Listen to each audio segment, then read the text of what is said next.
So speaking of Charlie Munger, which cold open, a big, the cold open to our podcast, episode 20, which is kind of crazy because we have a whole year now that we've done this. Made it to 20. FloQast Studios delivering 20 CPE credit hours via this one vehicle. Over 20 hours of CPE. Could have been more, honestly, because you only need 37 minutes in order to have it count.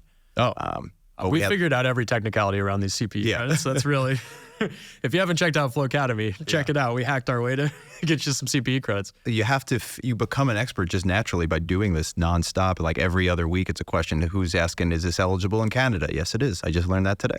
Oh, right. Yes, we expanded to Canada. Then you have the CPD credits, which is what they call it over in Europe. So the EMEA people can all get a chance to listen too.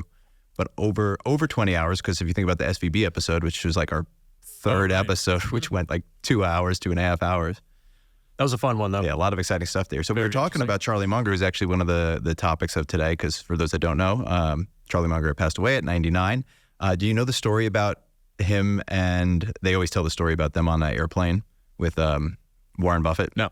So basically what happened, so Charlie Munger is a huge Costco guy. He was like the biggest advocate for Costco. When they're on a plane and essentially it gets hijacked and they're in the situation where they said, okay, I'm going to grant you each one, you each get your last words. Like, what do you want your last words to be? Charlie Munger says, I would like to recite the Costco mission statement.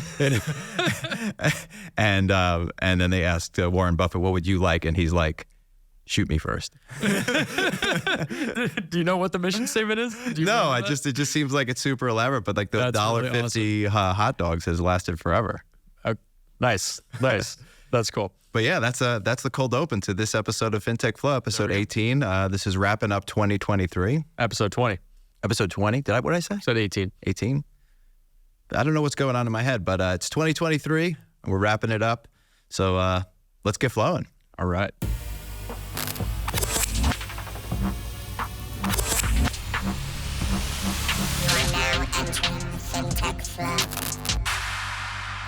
What's going on, everybody? Welcome to the FinTech Flo.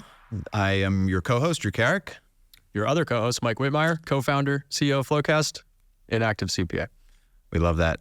Riding it through. Well, kind of active. Mm-hmm. So staying up to date, I think, can be tough. And this was one of the things I was thinking about as I was preparing for this was with how much is constantly happening, it's hard to keep up with the news. And I was thinking, like, when you watch ESPN, Adam Schefter is always the first person to break the news. So it got me like wondering, do you think they just like pick a reporter and decide like you're going to be the breaking news person? Because there's a lot of power that comes with being that person. That's interesting. I think that's how you get famous. Like you're the one who's just like at your phone, always looking at stuff or like talking to the players and leaking the information. And then that's why there's always such a battle to give credit to the person who did get the first one. Because I think there's like an acknowledgement among all the reporters.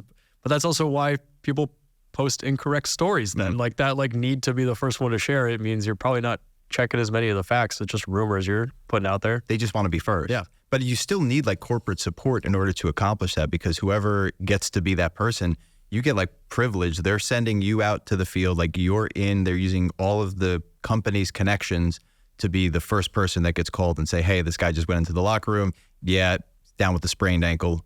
Going to be out for the next 3 weeks at least. Yeah. And you get to be the guy that reports it, and you build all this brand equity in yourself. And obviously you work for ESPN, but you have a lot of now individual brand equity. I mean, everybody knows Adam Schefter in the sports world. Because you build up your like network of insiders, presumably, and then you can't, you got to leak properly so you don't piss off your insiders. You got to keep that network available to you. Yeah, it's an intricate thing. He's a valuable guy. Do you think the companies basically just own them as an individual entirely? Because I don't think it's a bad play. I mean, no, I mean, I think it's similar to any other like TV anchor, whatever. They have their own power. And if Scheffler got fired by ESPN or something, I'm sure Yahoo or Fox Sports or someone would want to pick him up, or he could probably launch his own thing and do just fine. Yeah.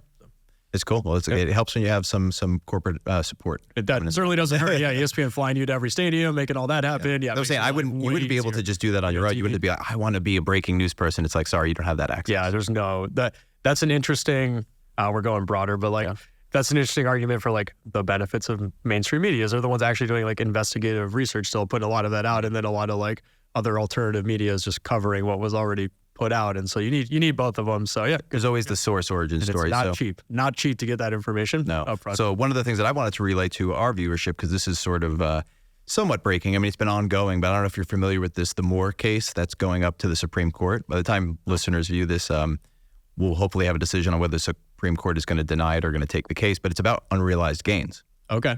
And essentially, the Moore family, this couple, invested with their friend in India, and the company's goal was to provide equipment to poor farmers in India, and they put a $40,000 investment in, and they never saw any distributions. They just, as the company grew, it was all just directly reinvested. Any money that the company was making was going in there. They got slapped with $15,000 in taxes that they had owed, apparently, due to the 2017 law about foreign entities. And they're suing the IRS now for saying that you shouldn't be taxing us on this because we haven't seen any of this money. So it's just coming straight out of our pocket. So like, what's your hot take perhaps on unrealized gains, like when things should be taxed? Because this is like kind of interesting, right? Yeah.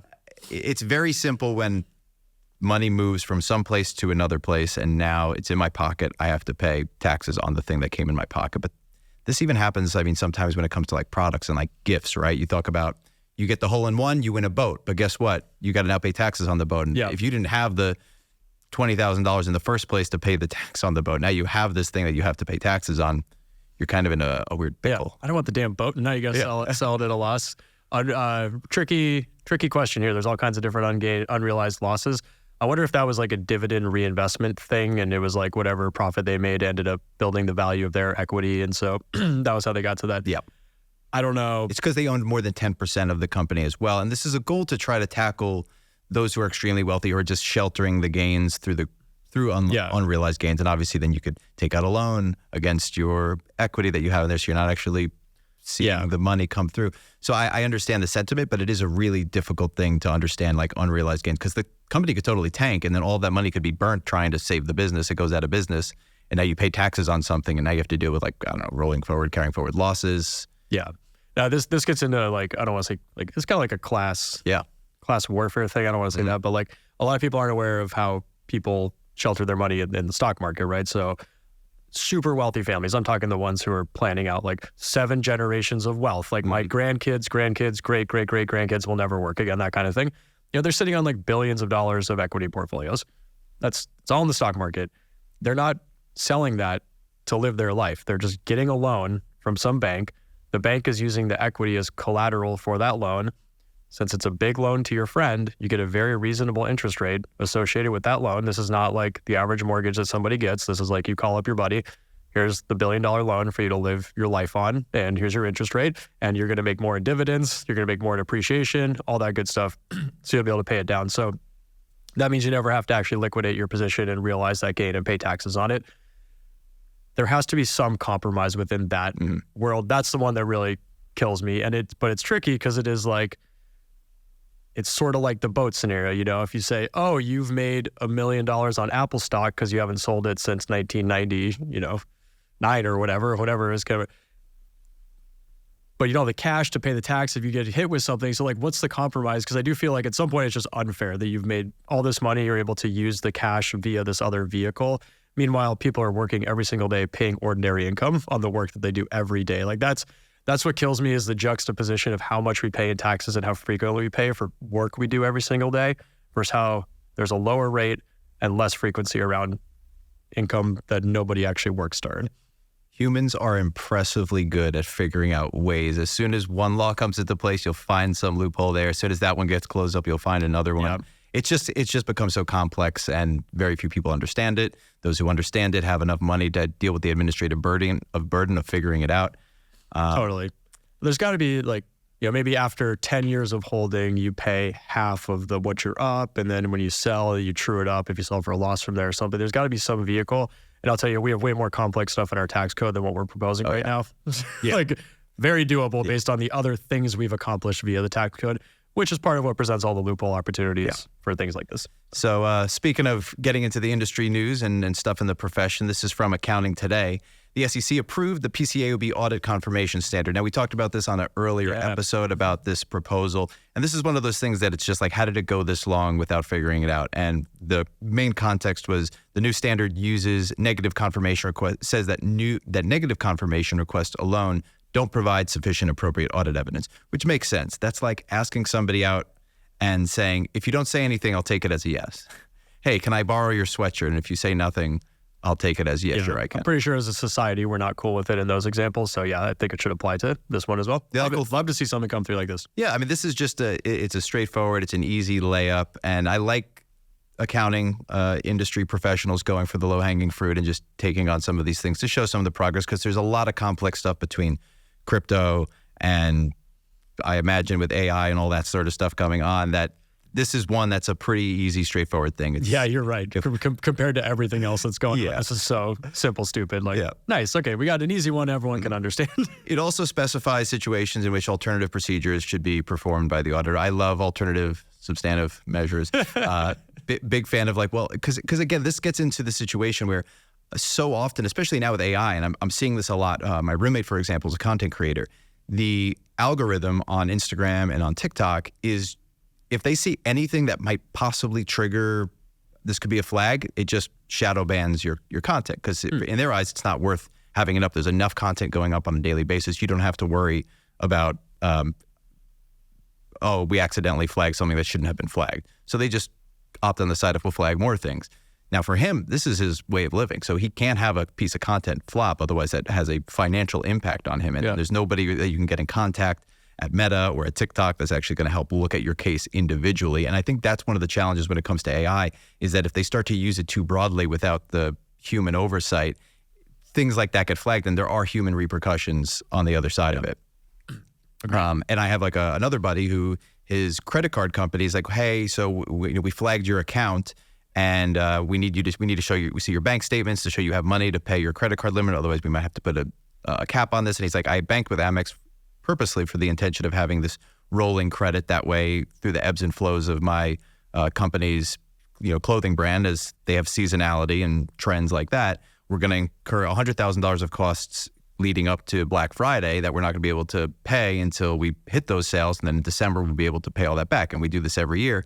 But it's starting to now get flagged and say, oh, this person could be at risk of not being able to pay back their debts. And then they close the card. And then it's this process of, he's like, well, my business can't operate if this card isn't open. And you're trying to get in touch with the human person that can actually help you out with that. And again, it's just bots, there's a system, there's a checklist, and then there's flags things. And you lose some of that individuality, which is, I don't know, perhaps why credit unions are maybe making a little bit of a comeback in local communities of like, look, this is my specific situation. If I explain it to you person to person, you'll be like, okay, I believe you. This calls back to, and also regional banks. Totally. This was the benefit of Silicon Valley Bank, right? Is they could understand the conversation to be had with an entrepreneur in a tech startup versus an AI engine at Chase running standard business loans. There's no way in hell you'd ever approve a tech company getting loans. But Silicon Valley Bank, before they purchased long-term bonds, they were building a great business before they made that decision. Well, I do think that confirmations is one area that we can probably toss that off to AI. The confirmation comes in. Do they have this amount? The computer checks the account. Yes, they do.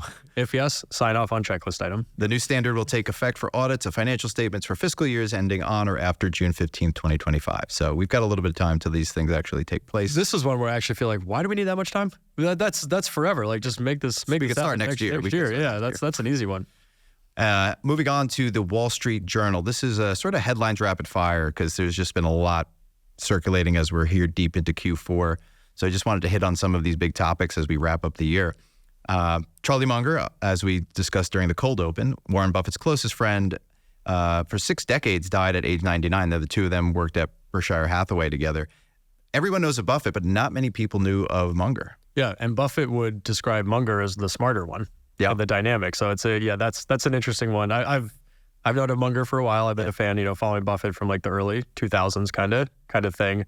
But rarely do celebrities hit me when they die and you're like, oh, that's really, I don't know, I'm just not one of those. But this guy, I like what he had to say. He kind of informed my younger investment years and his plus. So yeah, I was a little bit bummed when I saw this one. He was always very quick-witted, and one of the big pieces of advice he has said is don't invest in something you don't understand. He always looked for quality stocks. It wasn't just the bargain. It was like, what has that long-term future potential? So that was why they passed on, this is a big one, in 2008. They were one of the ones who passed on the collateralized debt obligations, all the mortgage-backed securities. And the discussion is when you see Warren Buffett and Charlie Munger do their interview on it, they're like, we were reading the prospectus and we were actually in the limo in New York to the bank to talk about all this, and we're reading it, and we just don't understand what this means, and we couldn't understand it, and we're like, we'd love to help you guys out, but we can't just give you money on something we don't even understand. And they kept it that simple, stupid, and it's totally right. I think that's like putting on your audit brain, is like, you have the confidence in yourself and your knowledge to be like, if this doesn't make sense, don't just assume, well, somebody smarter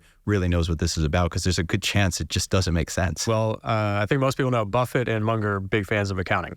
Love that's a really cool, Buffett's always like, accounting's the language of business, and if you don't know the language of something, you shouldn't be participating in it. And it's like so well done. I know Munger shares that philosophy as well. Love that. Yep. Also, Amazon is now the biggest delivery business in the U.S. And this is kind of crazy because they disrupted the logistics industry, which was believed to take decades to build. I mean, FedEx, UPS, this was a long, slow process of building to the empires that they are now. And Amazon, in a matter of less than half a decade, just came in and they're like, you know what?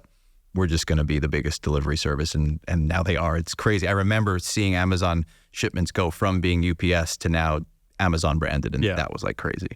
So it says they're the biggest business. Does that they're not bigger than like UPS yet, right? They're not bigger than USPS. Yeah. I don't know. That would be an interesting one. I wonder at what point do they overcome the government delivery service, and at what point should we just maybe privatize that? I used to see a thing where it was like privatizing the mail feels so wrong. Though there's something about that. I saw a thing one time where it was like Google and Amazon essentially purchasing countries. And this is welcome to Amazon and welcome to Google. And it's just its own country at this point. They just find. Easily. They could easily do that. It's disturbing how much money they're saving. And their GDP would be just crazy. Just go build some islands out there, start your own thing. Yeah, they probably, anyway. Few short years. I mean, but just definitely impressive. And I think a lot of that has to do with the franchising to individuals of like, you could sign up to be a winter holiday driver for Amazon. The same way that Uber, anybody can become an Uber driver, you could become an Amazon package driver. And I don't know what the training is like to get the trust that but everybody always brags about how Amazon is usually the more careful delivery folks. You see the videos of people punting the FedEx packages, throwing the UPS packages, and the Amazon people putting it down, dusting it off, ringing the doorbell, wrapping it, putting a little nice card by it. And there is a stigma behind if an Amazon delivery comes, it's going to be kept in exact shape that it was when it was shipped. It's interesting. So here's a cool stat, 50%. That is the tariff being placed by Europe on American whiskey makers in response to U.S. tariffs on steel and aluminum to boost U.S. manufacturers. This kind of brings up how effective are these measures and are they good? It's the globalization question, because essentially this is the government stepping into battle and say, well, if, basically we said if we're going to import steel and aluminum, then there's going to be a tax for that because they want to incentivize it to come from here. And now Europe slaps back and they said, okay, yeah, well, if you guys want to sell your whiskey to our folks over here who are drinking it, then you're going to have to pay 50% tariff on that. Yeah. And we see this, I think, with China a lot now, too, with the semiconductors thing and all of these different... I don't know if it feels like this to you, but it feels to me like governments are getting more involved now in the economy of the country and kind of controlling. And there is this sort of everybody sort of starting to hoard, in a sense, their resources, because that's where the value will definitely be. Mm-hmm. It feels... I'm going to go very high level with it. Sure. When I went to college, it was like where they were really hammering globalization and global free trade and all that kind of stuff. That seems to be like the main topic. And it was already underway, but it was like what was being taught heavily in universities at that time. And I think it sounds really great in philosophy and everything. And then you have like the peacetime effect of it. If everyone's doing business together, you're not going to get into war and all that kind of stuff. So it's interesting. It seems like we've been slowly shifting away from that and away from like free trade, fully open borders, we're one world, to like a little more isolationism, protectionism, taxing. And my general take is that's because of the unfairness that's occurred as a result of globalization. So you see a country like China is able to produce massive wealth because of how their government can operate versus the confines of maybe how the government operates in the United States versus this. So it's kind of like certain restrictions in countries have held them back from economic growth, while those with less restrictions have accelerated their growth.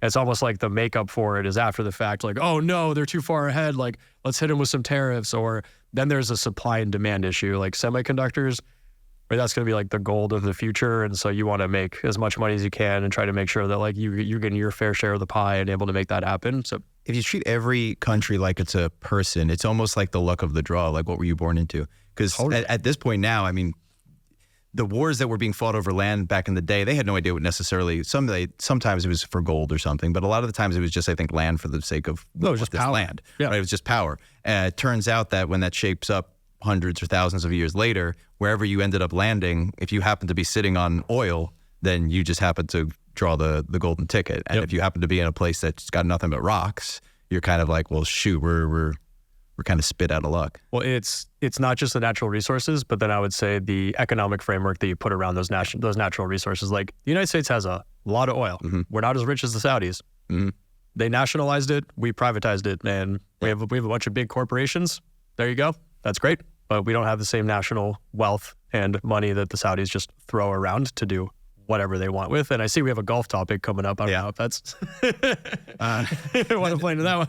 Not directly related to the Saudis, but we can touch on that and the fact that like golf is it's taken off. I mean, the content on social media, I know for a fact when there's golf content, it's like pouring kerosene on a fire, and it just blows it up. My biggest piece of content that I ever made with over 12 million views is a golf. For real? It's a fake podcast where I talk about sucking at golf. Oh my gosh. People love self-deprecating humor around golf, man. Yeah, it is.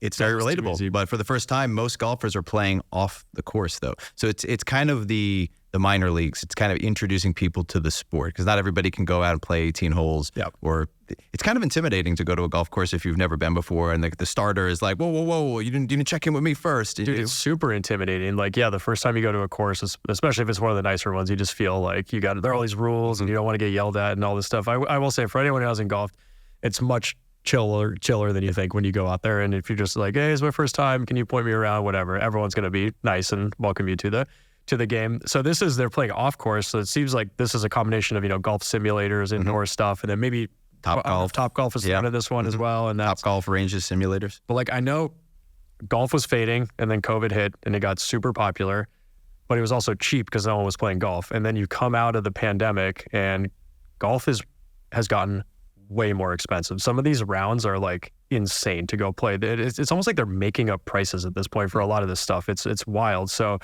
simulators are becoming way more affordable to go, and a lot of these are getting set up now, and it's sort of like, I picture like a bowling alley, but for golf. You get a little stall, you got to get some beers and food with your friends, you hang out, you play 9, it takes like a couple hours, or I think it's a couple hours to play 18, and you just get to hang out with your buddies indoor for like a reasonable price on a Wednesday night or whatever. That sounds like a great time. I think that's going to become even more and more popular as people want to hang out and do things at the same time, and so you give them the environment to hang out, give them a thing to do while they do it, and you're going to love it. And golf is perfectly positioned for that. And Topgolf's great when you can get the full driving range, all that land and everything. But just think about like in Santa Monica, if you had a few of these simulators, or Hollywood or whatever, then you can get like good business, and you don't need a massive like footprint in terms of how many square feet you get with your spot. It's the new bowling alleys. Mm-hmm. So 60,999. Any idea what I'm referring to? The cost of the average golf simulator? What you got? It has to do with Elon. Oh boy. The price of, that can't be the Cybertruck. Yeah. That's what he's launching the Cybertruck for? Starting the cost of the Cybertruck, the newest vehicle available for the season of gift giving. Yeah. That is so cheap for the Cybertruck. Now that's the base model. There is the Cyber Beast, which comes in around 110. Quickly jumps, okay. Almost doubles. But yeah, no, and this is even higher than what they originally said in 2019 it was going to be, which makes sense because the thing is made of steel. They might as well be in the Apple commercials, like now made with titanium. Basically. It's bulletproof. You can't, people who know about steel, you can't bend it. So it's very flat and modular, which checks out given the way that it looks, very cyber-esque. I'm looking forward to seeing some on the road. I think they're going to be cool to see on the road. I was talking to Cullen, our CTO, who has a down payment on a Cybertruck. Wow. He put it in like the month it came out. And I was like, because I wasn't feeling the look of it. I'm like, dude, what are you doing? And Cullen's not a truck guy. But if I told you like Cullen drives a truck, he'd be like, what the hell? No way. So he's like, it's not a truck. You got to think of it differently. Like, yes, it's called the Cybertruck, but it's a whole different vehicle. It's a way of thinking about it, blah, blah, blah, whatever. He's like kind of hopeful he'll get his Cybertruck next year, but I think they're rolling out like 50 of them. So very low probability he actually gets it. So I wonder if this is also like a bit of a prepay, you know, let's get some more money in the building. And how many are being offered it? $60,000. But man, that's a good deal. To Cullen, it's probably a giant computer. Yeah, right? Maybe. Gosh, Tesla's gonna kill it. This is not financial advice, but like as you see, they keep ripping. The other car companies are pulling back resources. Like I think it was Chevy just laid off the AI division. Yes. And like, there's a move right now back towards like the hybrid model, which has been around for like 20 years. But but they're all number one on the ESG checklist and not Tesla. Gosh, that ESG stuff. So speaking of loopholes. Yeah. So investors are backing projects to get clean energy to big cities. As we feeding us right into the next one. Yeah. Change doesn't happen, I think, without the private sector. Yeah. And I mean, I think that was the big, love it or hate it. And companies were doing electric vehicles and doing the hybrid stuff, but Tesla, I think, is the stimulant that pushed everything past the edge. And once they became the popular thing to do, everybody started doing it. And they haven't even changed the design since like they started making the cars, but they're still super sleek and people still love them. Oh, totally. Well, now the other ones can't compete with them. Yeah. This goes back to, actually, you want to circle back to globalization right now for a minute. Like, why does Tesla beat the crap out of every other car company? It's because they own all the machines that make the machines. Like, I think we've talked about this before, but they're one of the few companies that actually values the balance sheet and building up assets and machinery and things like that. Whereas every other company that's run by like a Harvard MBA CFO, it's all about let's get everything off the balance sheet, send everything off to be outsourced and not have any actual like assets that we have. And that makes developing these things so difficult. And literally Tesla can iterate like 10 times, if not more faster than any of these other car companies. And I just don't see how you catch up to them when they have a lead on the brand, the most production right now, the best cars. Like I haven't seen one's better than them. How are you going to get a price point now? And if someone does figure it out, Tesla will just be like, 50% off for a year. Yeah. Good luck.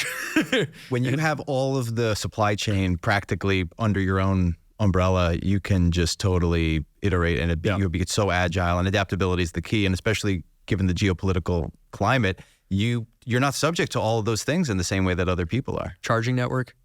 Got the whole network built out. Like they're gonna dominate. Good on Tesla. They're gonna dominate. I can't wait for them to open the network, allow other people to use the charging stations, and then Tesla users get it charged for free. It's subsidized by non-Tesla owners. That's my prediction on where that's going. I would like to get a Tesla at some point down the line.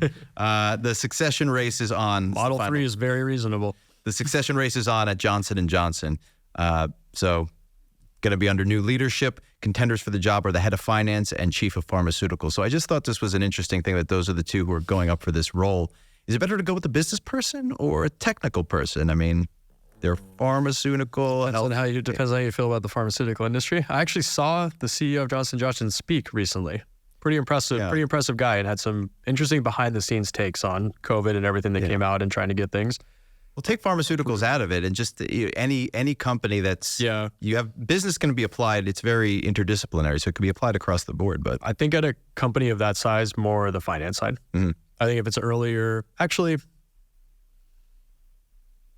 I could see an argument for either one. Yeah.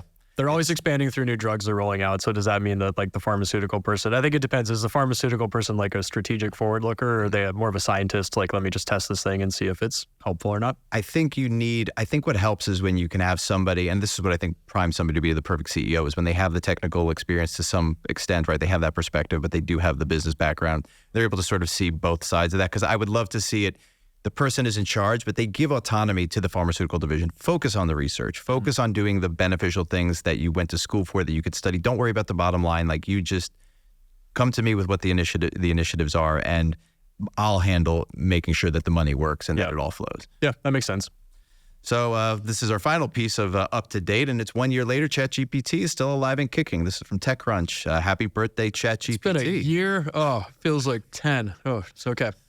It was the fastest growing consumer app in history when they launched the iOS and Android application versions, which have generated $30 million in just a few months from subscription revenue. And that's, of course, after it became, I think, the quickest to get to 2 billion users or something like that when it first came out as a website even. So it is just, they again, first to market, and other people are doing their own versions and whatnot. But is this that moment? What iPhone did for the phones, Google did for the internet, Facebook for social media, is ChatGPT that for AI? Yeah. I mean, I would say if nothing changes as of today, it's pretty commoditizable. I think it can be replaced, but they're also insanely innovative. So there's more stuff coming out, and I don't think we're covering off on the Sam Altman drama. No, there's too much that happens in regards to that. But I do see it being commoditized to the point of like this. I'd be wondering if it's a Google replacement almost, like rather than me looking up and then trying to filter through Google. And Google started doing this by having what it assumed would be the answer you were looking for highlighted at the top. Mm-hmm. But this can just straight up, you just ask it and give me an answer, and now I know what the answer is. Yeah, it's very, very possible. I'm still a paying ChatGPT user. Mm-hmm.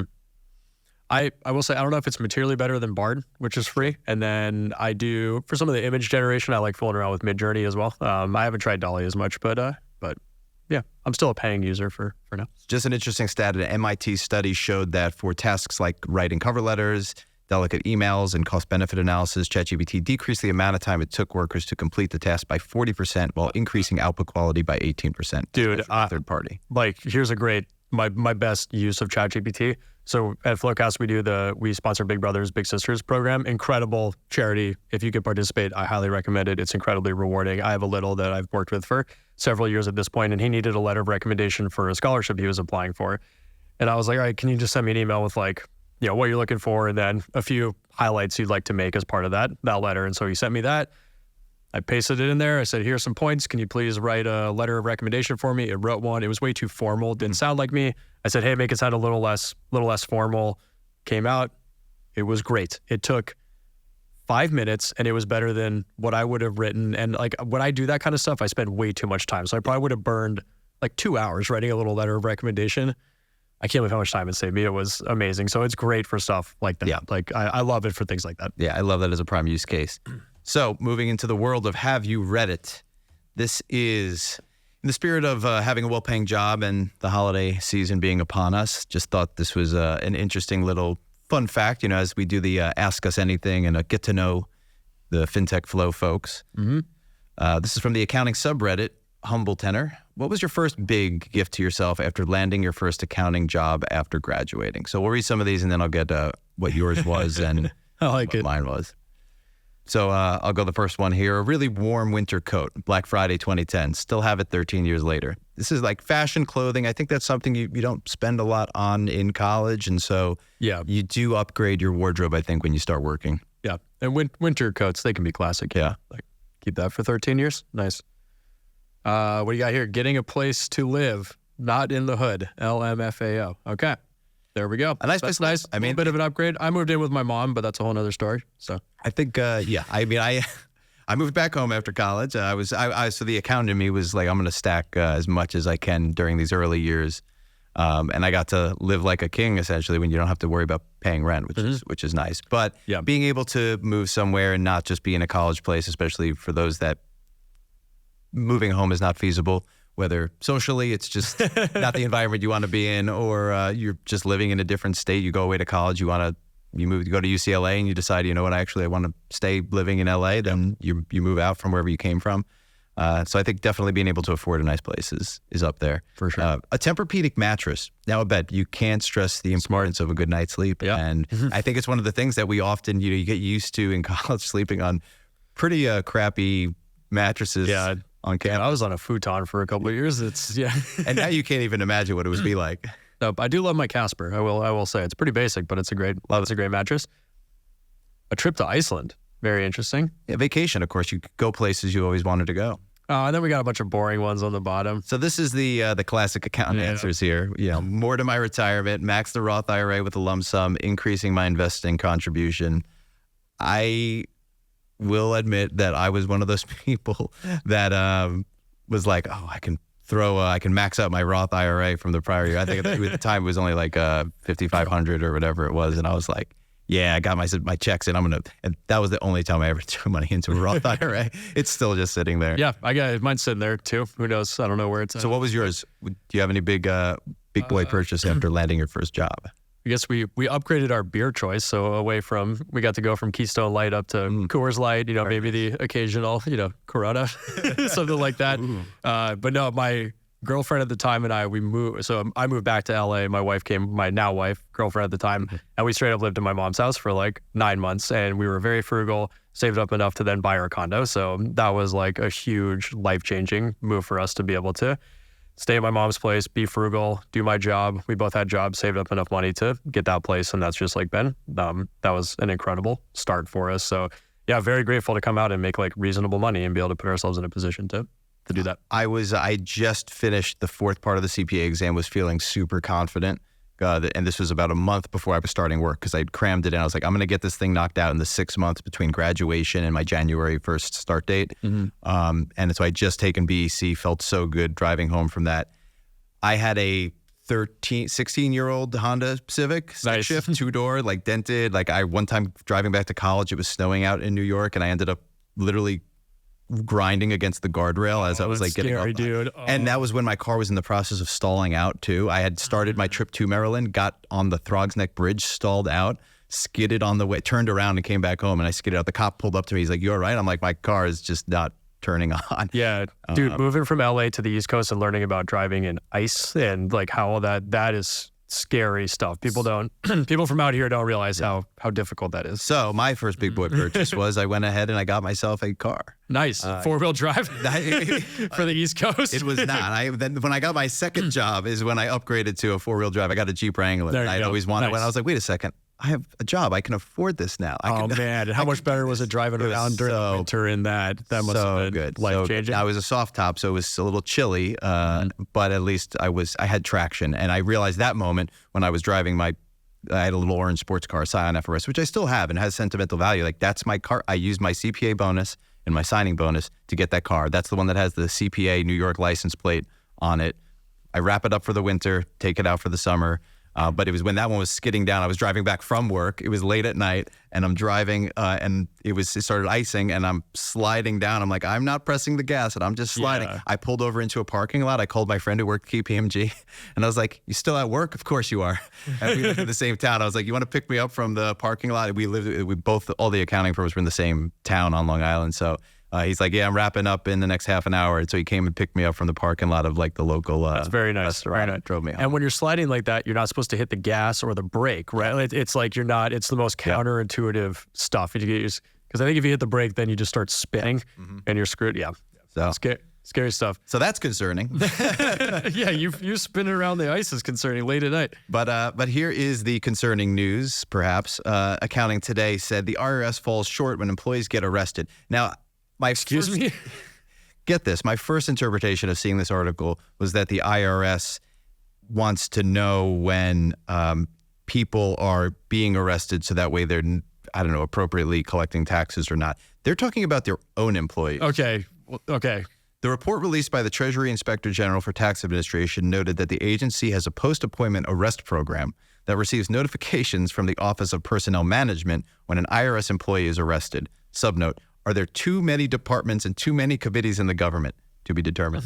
The program is designed to give the IRS the assurance it needs so that arrested employees are fit for continued employment by addressing their unfavorable conduct and taking the appropriate administrative action. The fact that this is a news story, can you imagine having a division at your company dedicated toward handling employees who have been arrested? Dude, why do you allow people to come back? What does it say about people in the IRS? I mean, it's a lot of people, right? They talked about upping the workforce by 86,000. I think that was the thing that came out. That already fell off. There's no way. But it's still a wild thought of like you have a division specifically dedicated for employees getting arrested. Is it that big of a thing that's happening? Optically, that looks really bad. If it's not a big thing, then it looks like it's just a waste of money. If 3 people get arrested, I don't think you need a division allocated for that purpose. Yeah, yes, a post-appointment arrest program is really pretty bad that exists. Concerning. Yeah, that is concerning. I mean, it screamed that's concerning out to me. we won't hone in on that too much. I feel like there's like nothing to do with that information. It's just like, oh crap, that's not cool. Another thing that's not Who's auditing the auditors? Who audits the auditors? IT does. We're the watchmen. Apparently, these people, the post-appointment arrest program, or sort of, oh my.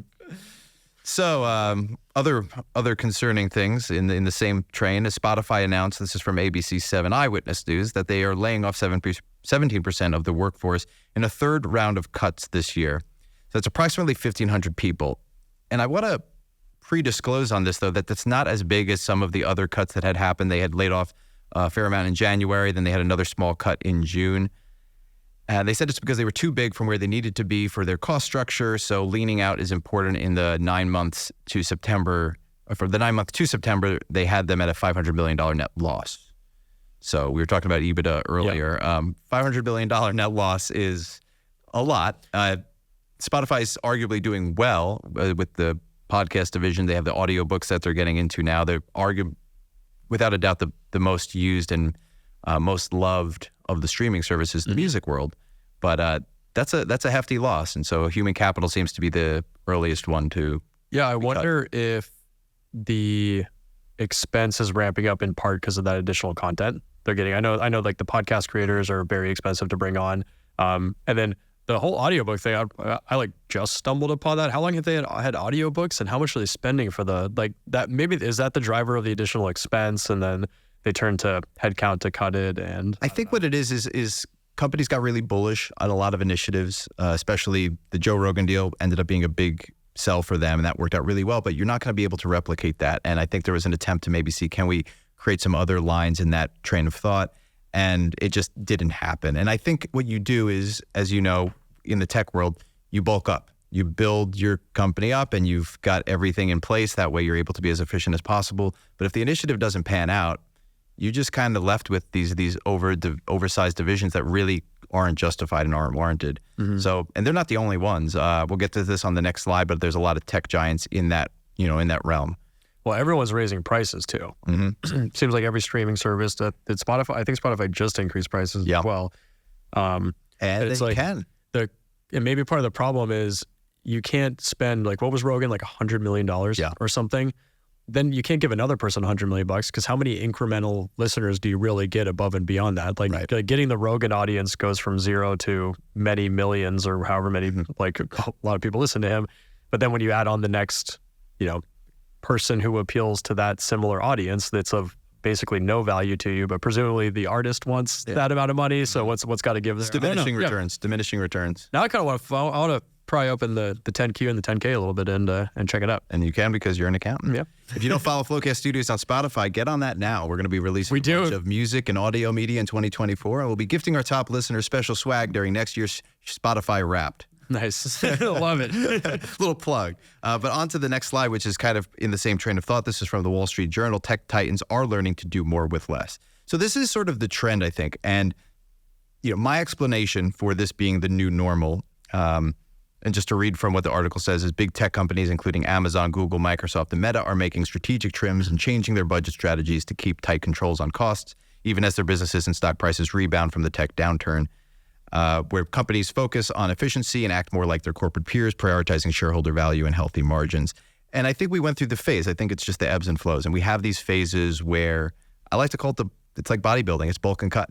Yeah. And you have a cash-rich environment and you have a lot of exciting initiatives, a lot of innovations, and the money's flooding in. And so you go and you try to do all these different lanes because you never know which is going to be the big hitter. Mm-hmm. But then you get to a point where you're like, okay, well, we're not really operating efficiently and there's a lot of competition in this area. We need to sort of scale back. And I guess when you decide to go work for one of these sorts of tech companies, you have to just be prepared for you're on a roller coaster ride that could take you to the moon, but it also could take you back down to earth. So, well, another, I heard this described really well, is a lot of the ways bloat starts to present itself at organizations is via like promotion models.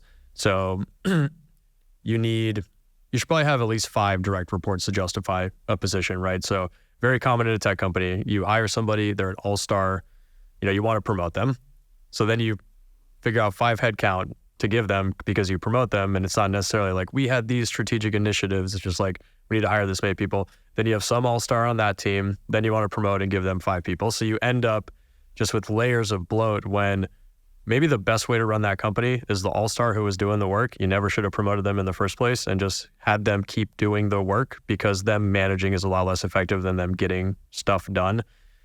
And if you just weren't promoting as much, how much bloat would have been avoided through that whole process. So I think that's actually what happens to a lot of these companies, is it's more just via promoting, you're always building out bloat.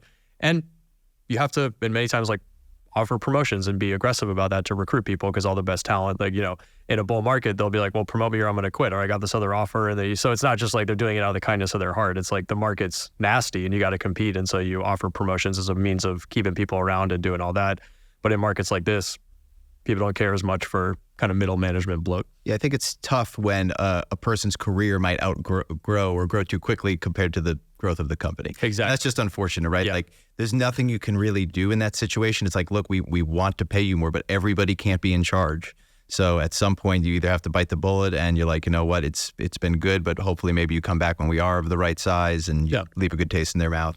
And it's also important too, I think, for leaders to identify who wants that management role and who just is kind of happy doing the technical stuff. And I think we talk about this a little bit when it comes to engineering department folks. Some people, I just want to code and just pay me more and I'm just going to do the code. I'm going to keep grinding it out. I don't want to deal with managing people. Give me my assignment and I'll do it. Other people do want to sort of progress and like, you know what, I'm kind of, I learned the technical stuff. I did that for a bit. I want to give it my shot at managing people and see what that's like. Yeah, I'm really I'm thinking a whole lot more around comp structure. And I think when a lot of people ask for a promotion, they're really asking for a raise. Yeah, and the only way to get that raise is via a promotion. But are they genuinely happier managing people or putting their head down and doing work? And different people are suited for different things. And there have been enough instances at FloQast now where we've promoted someone and they're like, oh, I don't like this. Like, I want to do my thing. And so maybe it makes financial sense for us to pay a manager salary to an individual contributor if that makes them happy and productive and getting stuff done, rather than having a bunch of managers who aren't doing anything and aren't happy, don't like their job. And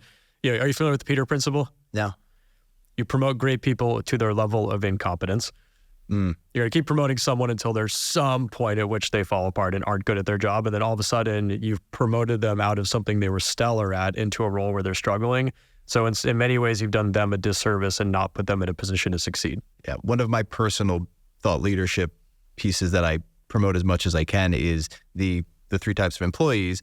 And I believe if there's something that I'm going to advocate for, it's this multi-track option to comp structures, which is you have your entrepreneurs who are sort of more leadership, strategic oriented, a little more individual contributor. They can tell the manager what it is that the vision is, but they kind of really need to be brainstorming and figuring stuff out. That's one track. You have the managers, the people that are just really good at managing people.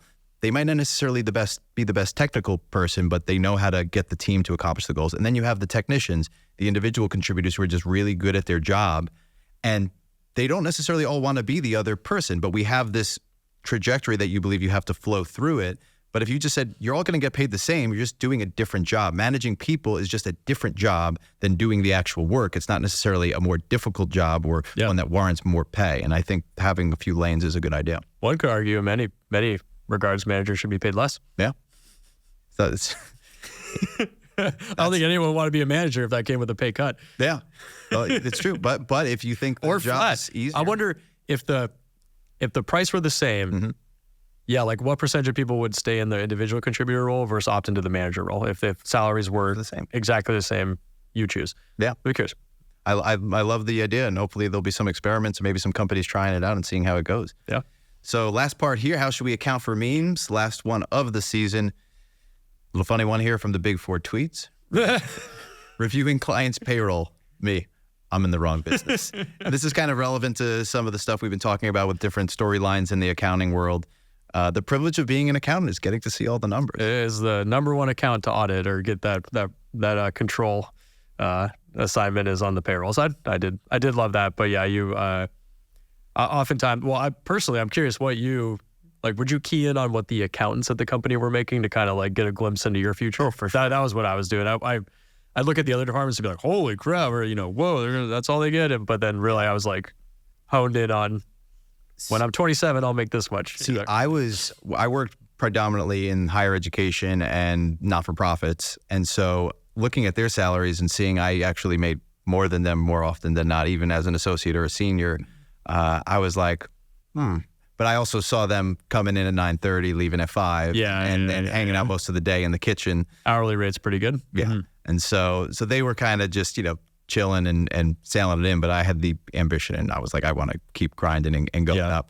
But I would look at the other roles too, just for comparison, because even if it's just at an upper profit, it's still the same levels. The tiers are just dropped down a little bit, but there still are those tiers. So I would always look at like, what's the people in budgets making? What are the people in finance making? What about the marketing people? How much are marketing people making? Yeah. I was always curious. I was like, that person I see, they have some fancy title like director of strategy. What the heck does that mean? Like, I was always try to probe and to see like, what do they make? And is that a job that maybe I could potentially apply for somewhere down the line? Well, I audited entertainment, and those are some interesting payroll registers, a bunch of different, like there's no software engineering, for example, so I had no purview into that when I was doing this, but I get to see what the EVP of show development for Lionsgate is making or whatever, and what's the structure of that, and how do they greenlight stuff. And the one thing that I never felt bad, because no accountant at that company kind of a similar level of experience was making more than the auditor, so that was nice. But like if you fired it up and it was like staff accountant making 10% more than me, like what's going on right now? So that was at least never the situation. That could be detrimental to the audit industry. Yes.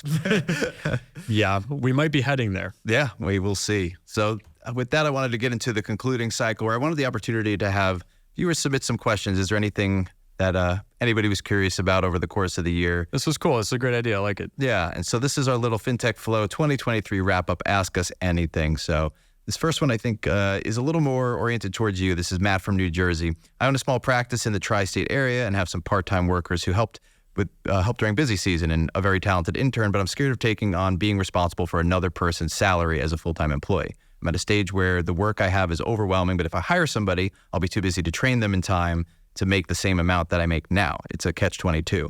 At what point does one become comfortable with making this jump, and how do you handle being directly responsible for someone else's when you first start a business? And I mean, that's one of those things that I imagine when you went to sleep at the beginning of FloQast, you're like, I need to make this successful because there are people who are relying on this company making money. Yeah. It is a terrifying thing. Matt from New Jersey, I totally agree. Felt this pain. For me personally, it started with my co-founders. We raised a very small amount of money. We each took nominal payroll, like literally, I think it was like $1,000 a month is what we were each making when we first started the company. So that was just and then we would buy lunches for ourselves as well through FloQast. That was our compensation. I would say then we brought in our first full-time employee, the non-founder, and we had raised a decent amount of money by then, so I felt okay with it. But you never know when things are going to go south, and you still feel like everyone's the livelihood is on your shoulders, and it's scary. It's a big risk, but this is why people who start companies end up making the most money. They take these risks, and this is something where you really just if you overthink it, analysis paralysis, you're never going to do it. If you're starting a tax practice and you're like a decent business development person, you will build a profitable practice. Just hire this person and go for it. And it's like, just go for it, or bring them on as a partner and give them an ownership stake and pay, so they make now their hourly billing rate. You guys are building up a bank balance, and then just wait it out a little bit longer.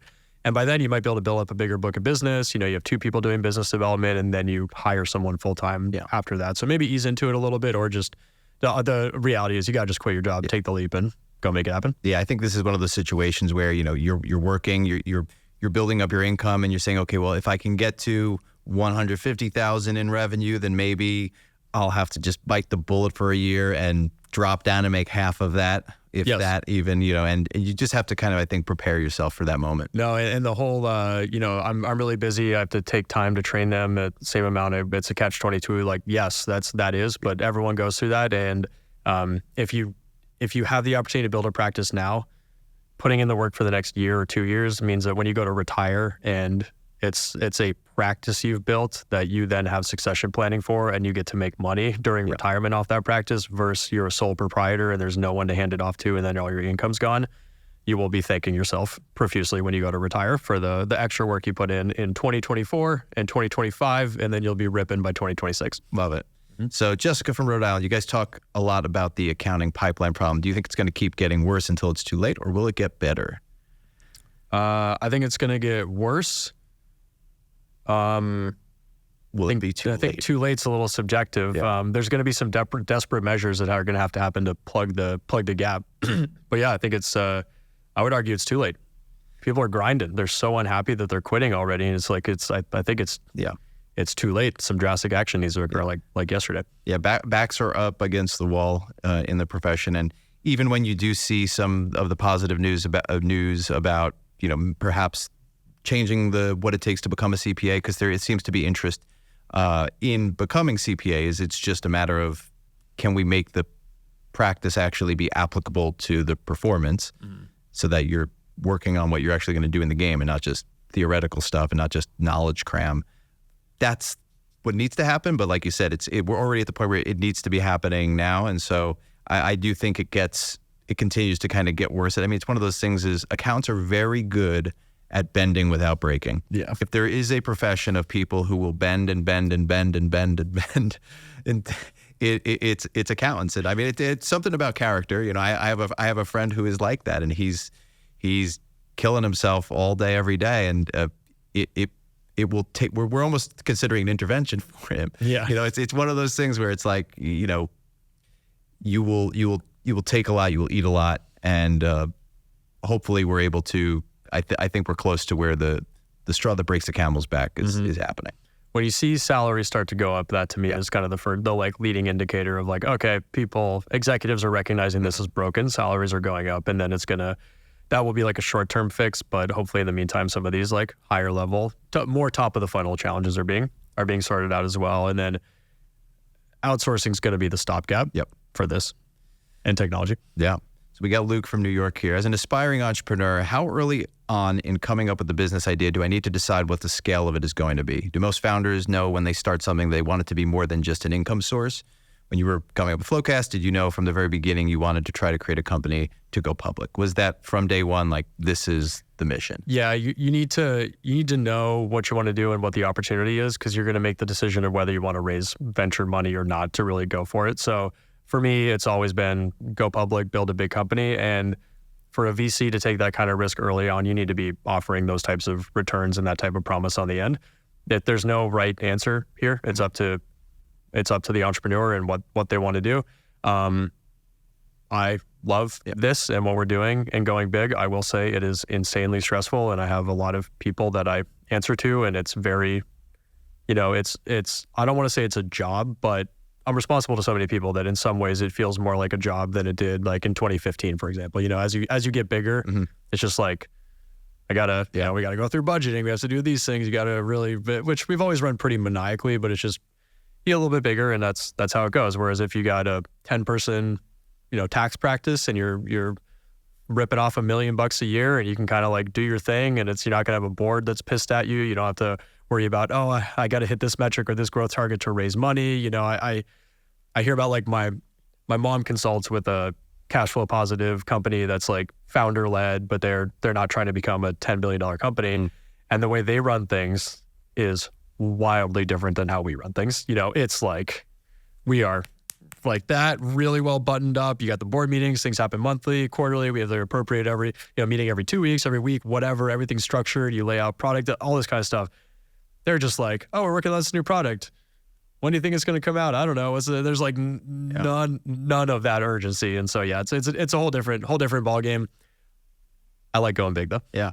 I mean, I think this is similar to the accounting stereotype being unknown of like, what can you do within accounting? Like, what do accounts actually do? And there's so many different lanes. I think there's an equal misunderstanding of entrepreneurship and business ownership. I think very often people go down to like, I want to be the owner of that club that everybody goes to. They just kind of sit up there on their perch and look down. I was like, that's one type of business owner, the one that owns the restaurant that you're like, I just want to own restaurants like that guy and just collects.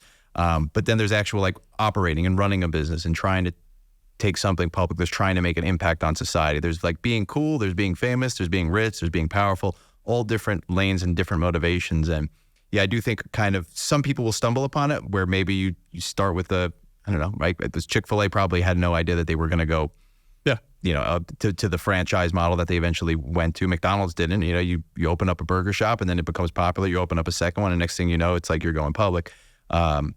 So sometimes you will stumble into it, but I think sometimes, if you have them, it's easier if you know exactly what your intended outcome is. Yeah, and within software, it's interesting because you can do both of those things. We could have been a lot more modest about FloQast, not raised any money, grown more slowly, today we'd probably be at, call it 10 million of recurring revenue had we not raised money and we're just kind of chugging along.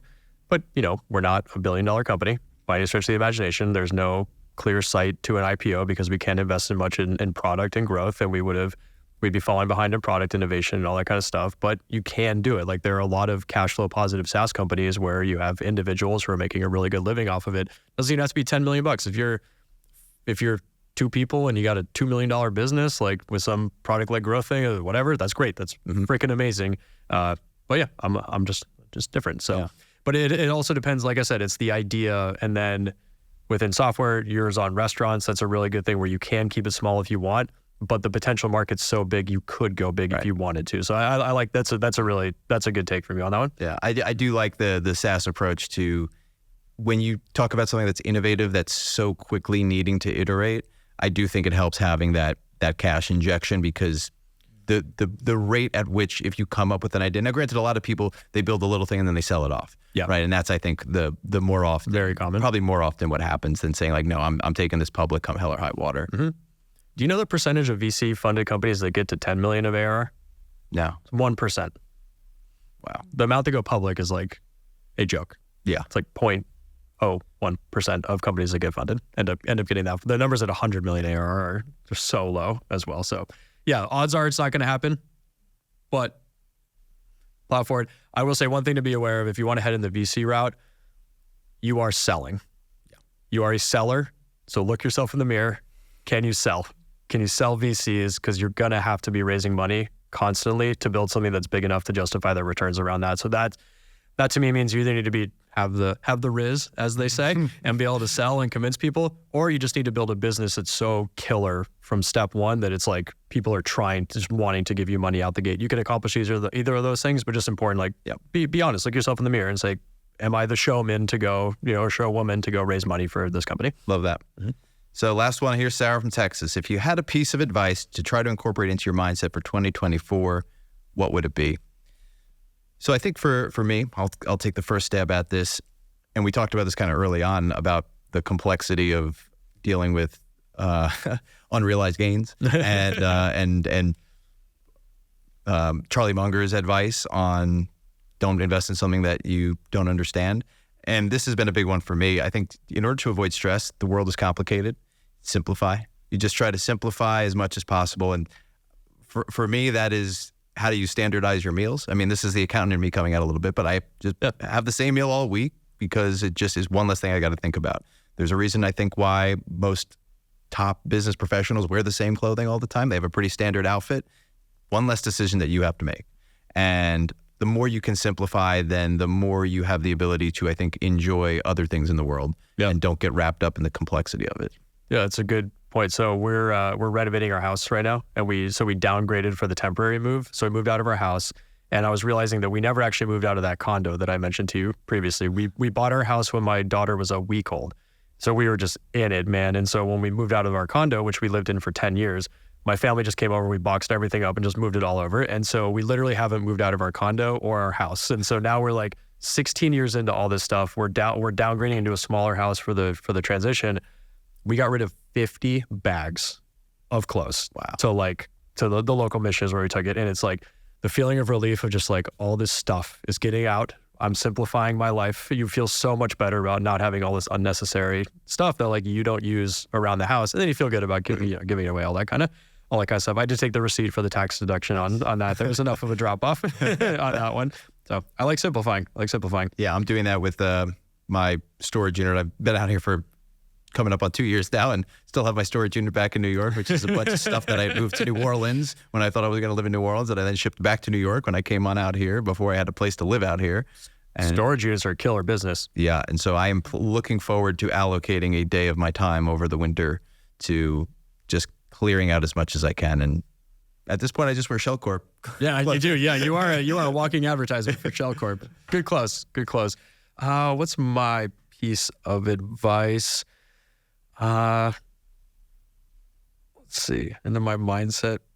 I am So I'm building a gym right now, part of the move, and I'm turning 40 next year. When I turn 40, I want to be in the best shape of my life, which is a pretty low bar. Quite frankly, I don't work out, I don't do anything. But I'm excited to get it. I've been doing a little bit more, and I'm excited to actually focus on it and get to once the gym is built, I'll be good to go. And so health is going to be a focus of mine, which I really have not done in the past. It's been so maniacally focused on FloQast and my family. Well, prioritize yourself, your health, and your business. Yeah. So we love that. And with that wraps up the FY23 season of FinTech Flo. So this has been a lot of fun getting to go through all this stuff with you, and I'm looking forward to next year's new season. Yeah, great first season, Drew. Awesome job. Well done with the idea, getting everything set up every week. For those who don't know, Drew does all the work around here. He prepares the deck, gets everything ready, and then I just plop down, and Drew runs through everything. So thank you, dude, for everything here. It's been a great show. You've done a great job. Thanks for bringing all the experience and commentary. Yeah. So we love that. And then shout out to the whole FloQast Studios team as well. Josh Sims, Josh Glassman, Alex Messenger. Everyone does a great job producing the show. We really appreciate you guys. All right, everybody. We'll see you next year. Thanks for checking out the FinTech Flo. As a reminder, this episode is available for CPE credit, and you can get that at FloCademy or on the Earmark app. Details are in the description below.